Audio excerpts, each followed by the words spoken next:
ছ্যা ছ্যা ছ্যা, সকাল করে আমারে কার মুখ দেখতে হলো? আগে জানলে তো এখন পুকুর পাড়েই আসতাম না। আজ সারাটা দিন আমার কেমন যে যাবে তা কে জানে। শুনেছি সকাল করে নাকি কোনো ভালো মানুষের মুখ দেখলে দিন ভালো যায়, আর আমার সকাল করে তো একটা শাকচুন্নির মুখ দেখতে হলো। দেখো দিদি, আমি সেই কখন থেকে শুনছি তুমি যা নয় তাই বলেই যাচ্ছ। দয়া করে মুখ বন্ধ করে তোমার কাজ তুমি করো, আর আমাকেও আমার কাজ করতে দাও। কেন? আমি কি কারো হাত পা বেঁধে রেখেছি নাকি? আমি আমার মুখে কথা বলছি, যদি কারো শুনতে ভালো না লাগে তাহলে সে চলে যেতে পারে। শোনো দিদি, তোমার সাথে এই সাত সকাল করে আমার মুখ নাড়াবার কোনো ইচ্ছে নেই। দয়া করে তুমি একটু চুপ করো।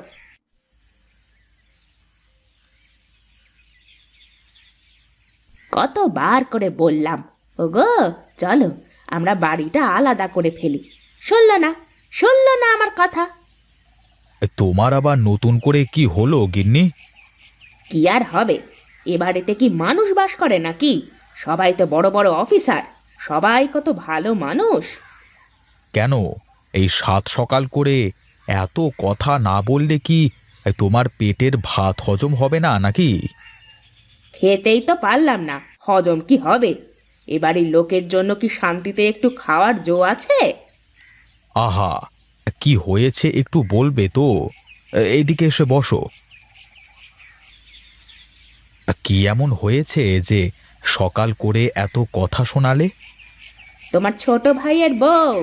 আমি সেদিন কত শখ করে বললাম যে আমাকে তো লাল শাড়িটা একটু দে না, মুখের ওপর না বলে দিল। তার শাড়ি সে দেবে কিনা সেটা তার বিষয়, তাতে এত রাগ করবার কি আছে? ও আচ্ছা, তাই না? সে যে আমার কত শাড়ি নিয়ে পড়েছে, কই কই আমি তো কখনো বলিনি কিছু তখন। আচ্ছা আচ্ছা, এখন কি হয়েছে সেটা বলো তো আগে। শোনো, অত কথা বলতে পারবো না। তুমি আমাকে অন্য বাড়িতে নিয়ে চলো, তা না হলে আমি আমার বাপের বাড়িতে চলে যাব।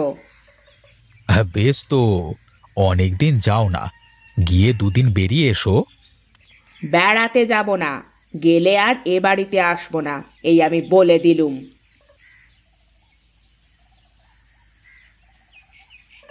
দাঁড়িয়ে আছিস কেন রে বাবা? বয় বয় তোরা চৌকিতে। বলো মা, কি বলবার জন্য ডেকেছো আমাদের? শোন বাবা, আমার তো বয়স হয়েছে, তোরা বড় হয়েছিস, তোদের বিয়ে দিয়েছি, কিন্তু আমার দুই বৌমা সব সময় ঠোকরা ঠুকরি করতেই থাকে। আমার এসব দেখে ভালো লাগে না রে বাবা। আমরা কি করব মা? আসলে ওদের সমস্যা কি তাই তো আমরা জানি না। কই, আমরা দু ভাই তো কখনো ঝগড়াঝাটি করি না। আর তাছাড়া ওরা কি তোমার সাথে খারাপ ব্যবহার করে নাকি মা? আমার সাথে খারাপ ব্যবহার কেউই করে না, কিন্তু দুজনে যদি সব সময় এমন ঠুকরা ঠুকরি করতে থাকে তাহলে তো বাড়ির পরিবেশ নষ্ট হয়ে যাবে রে বাবা। আচ্ছা মা, ঠিক আছে, আমরা দেখছি কি করা যায়। আর কিছুদিন পর এ বাড়িতে নতুন অতিথি আসবে, আমার নাতি নাতনিরা আমার সাথে খেলা করবে। তারা যদি বড় হয়ে ওদের এরকম দেখে তাহলে তো ওরাও শিখে যাবে। তোমার কোনো চিন্তা করবার দরকার নেই মা, আমরা দেখছি। এই যে দাগ দেওয়া আছে উঠোন বরাবর, এর এক পাশ আমি ঝাড়ু দেব, আর এক পাশ যার ইচ্ছে সে ঝাড়ু দেবে। কারো দিকের ময়লা যেন আমার দিকে না আসে। এ কি, উঠানের মাঝখান দিয়ে এভাবে দাগ কাটা কিসের শুনি? আপনার বড় বৌমা উঠানে দাগ কেটে দিয়েছে যাতে এ পাশের ময়লা ও পাশে না যায়। এ কি কথা বড় বৌমা, এক বাড়িতে থেকে যদি তোমরা এরকম করো তাহলে কি ভালো দেখায় বলো? আমি অত কিছু বুঝি নে, আমি কারোর সাথে কথা বলতে চাই নে। দেখেন মা, আপনার মুখের ওপর কেমন করে না বলে দিল। এ কেমন কথা বড় বৌমা? আচ্ছা, তোমার সাথে ছোট বৌমার কি নিয়ে এত বিরোধ আমাকে বলবা একটু? দেখেন মা, আপনি আমাদের মধ্যে কথা না বললেই ভালো হয়। ওমা ওমা ওমা, এ কি কথা বললে তুমি বড় বৌমা? তুমি আমার কথাও রাখবা না? ঠিক আছে, আজ মহেশ আসুক বাড়িতে।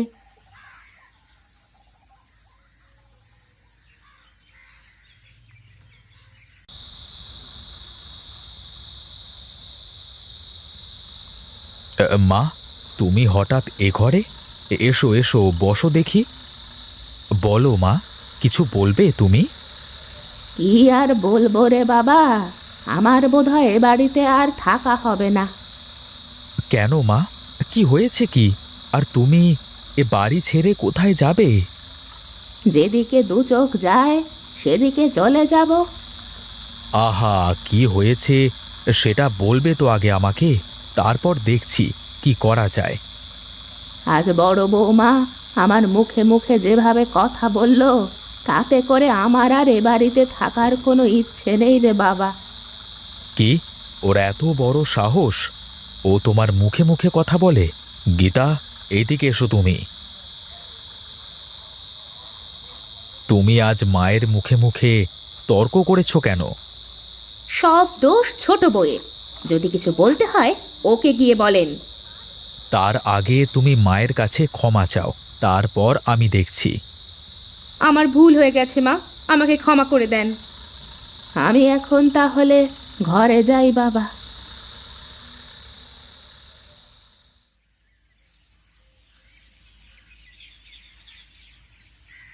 তারপর দাদা, কি খবর তোমাদের? ব্যবসা বাণিজ্য সব কেমন চলে? ব্যবসা বাণিজ্য তো ভালোই চলে রে ভাই, কিন্তু সংসারে অশান্তি। কি বলো দাদা, তোমাদের দু ভাইয়ের সংসার, তাও সংসারে অশান্তি হয়? আর বলিস নে রে ভাই, মেয়ে মানুষ সবসময় দু লাইন বেশি বোঝে, ছোট ছোট জিনিস নিয়ে ঝগড়া করে। মেয়ে মানুষ এমনই দাদা। কি হয়েছে বলবে তো একটু? ও কথা আর শোনবার দরকার নেই তোর। এখন তুই বল তো দেখি, কি করলে বাড়ির দুই বউ আবার একসাথে হবে? মনের মধ্যে যদি শয়তানি থাকে তাহলে কোনো কিছু করেই লাভ নেই দাদা। আজ বাড়িতে গিয়ে যেভাবেই হোক দুই বউয়ের মধ্যে মিল করাতে হবে। মা খুব কষ্ট পাচ্ছে ওদের ব্যবহার দেখে। বুঝলে দাদা, মেয়ে মানুষের মিল করাতে হলে দু চুলা এক করাতে হবে। ঠিক বলেছিস ভাই, তুই অনেক দিন পর একটা কাজের কথা বলেছিস। এবার দেখ আমার খেল।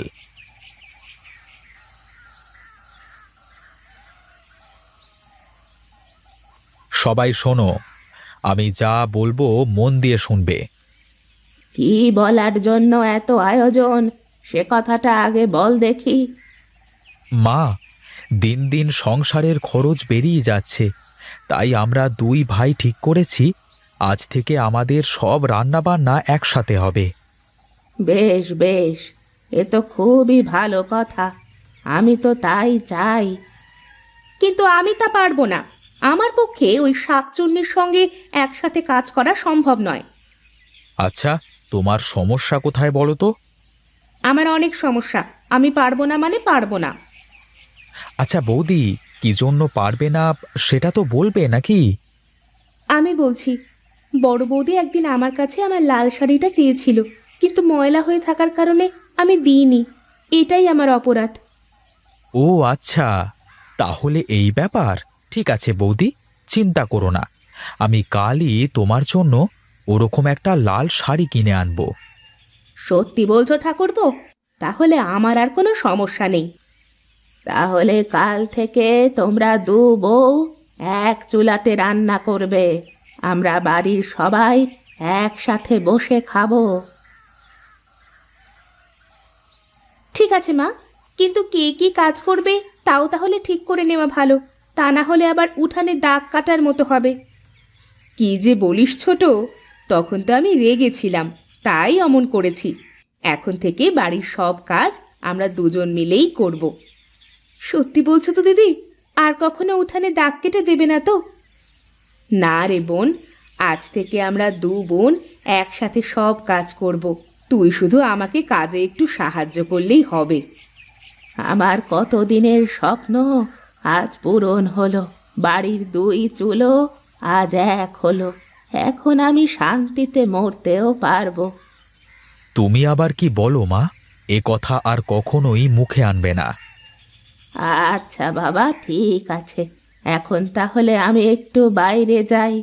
অনেক সময় ধরে বসে আছি তো, মাজাটা কেমন লেগে গেছে। চল ছোট, আমরা রান্নাঘরে যাই। আজ থেকে দু চুলা বাদ এক চুলায় রান্না হবে।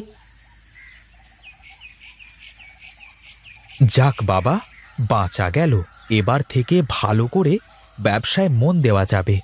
আমি এখন চলি দাদা, আমার আবার বাজারে কাজ আছে।